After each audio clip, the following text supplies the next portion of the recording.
त्याच्यासाठी मी आता तुमची परीक्षा घेणार आहे. जर उत्तर चुकीची आली तर तुम्ही पहिला प्रश्न, मुख्याध्यापिका नापास होती, तुमच्या संस्था चालक नापास होती. तुमच्या सरांनी, मुंडे सरांनी आणि आमच्या मित्रांनी सांगितलं की ही अभिनव शाळा लय चांगली शाळा आहे, इथले पोरं लय हुशार पोरं आहे, इथले पोरं लय चांगले पोरं आहे. म्हणजे ते चांगले पोरं आहेत हे माझ्या लक्षात आलं, कारण त्यांनी सुंदर सुंदर गाणी म्हटली, सुंदर सुंदर कविता म्हटल्या. पण तुम्ही हुशार किती आहेत ते मला कसं कळलं? कसं कळलं? त्याच्यासाठी मी आता तुमची परीक्षा घेणार आहे. परीक्षा घेणार आहे. परीक्षेमध्ये तुमची उत्तरं जेवढी करेक्ट येतील तेवढे तुम्ही हुशार. चालेल ना? आणि जर उत्तर चुकीची आली तर तुम्ही नापास. तुम्ही नापास नाही. तुमची उत्तरं चुकीची आली तर तुम्ही लई हुशार आहेत असं सांगणारे आमचे मुंडे सर नापास होती, तुमच्या मुख्याध्यापिका नापास होती, तुमच्या संस्था चालक नापास होती. म्हणजे परीक्षा तुम्ही द्यायची पण पास नापास तुम्ही नाही होणार. पास नापास कोण होणार? तुमचे शिक्षक होणार, तुमचे मुख्याध्यापक होणार. बरोबर आहे ना? त्याच्यामुळं त्यांची इज्जत राखण्यासाठी तुम्ही करेक्ट उत्तर द्यायची. द्या उत्तर.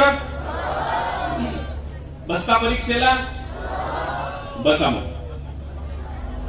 पाठीचा काना ताट करून मस्तपैकी भांगावरून हात फिरवून तयार बसायचं ना. पहिला प्रश्न, शिवाजी महाराजांच्या वडिलांचं नाव काय? हात नाही वर करायचं, सांगायचं.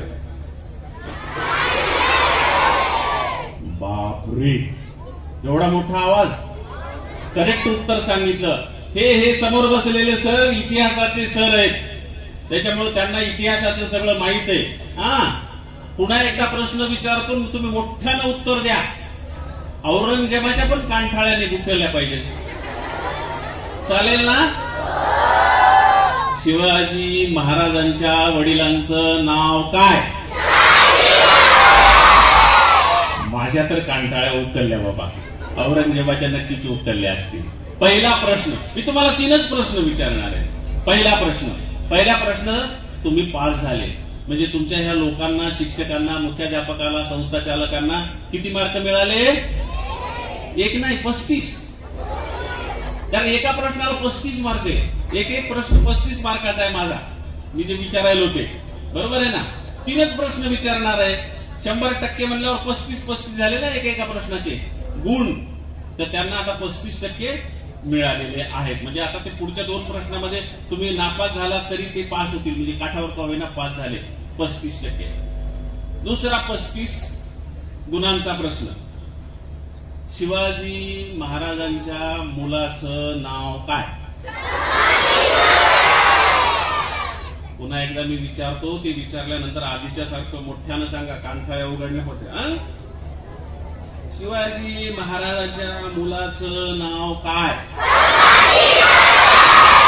अंगास. छान जमलं. त्यांना किती मार्क मिळाले? 70%. बरोबर आहे ना? बरोबर आहे का इतिहासकार? बरोबर आहे ना? आता तिसरा आणि शेवटचा प्रश्न. शिवाजी महाराजांच्या आईचं नाव काय? बापरे, म्हणजे 3ही प्रश्नाची उत्तरं करेक्ट दिली. आम्हाला जे सांगत होते तुमचे सगळे शिक्षक, मुख्याध्यापक, संस्था चालक की आमचे पोरं लय हुशार, लय हुशार, लय हुशार. खरंच तुम्ही लय हुशार आहे. आता हे 3 प्रश्न यांचं पास नापास ठरवण्यासाठी होते. आता एकच प्रश्न विचारणार आहे, त्याच्यावर तुमचं पास नापास ठरणार आहे. आता खरी तुमची परीक्षा. ह्या जिजाबाई जेव्हा तुमच्या एवढ्या होत्या तेव्हा काय करीत असत?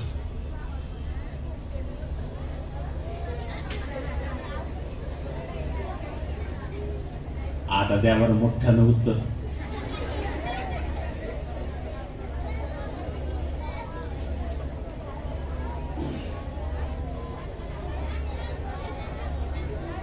सांगतं का कोणी? नाही. ठीक आहे, ठीक आहे, ठीक आहे. एक मिनिट. हे उत्तर तुम्हाला आलं नाही, ठीक आहे, काय प्रॉब्लेम नाही, घाबरू नका, तुम्हाला नापास करणार नाही. त्याचं कारण असं आहे की आता हाच प्रश्न आपण इतिहासकाराला विचारू. तो पास की नापास ते पाहूया. इतिहासकार सांगा, जिजामाता जेव्हा एवढ्या होत्या, या मुली एवढ्या, तेव्हा काय करत होत्या?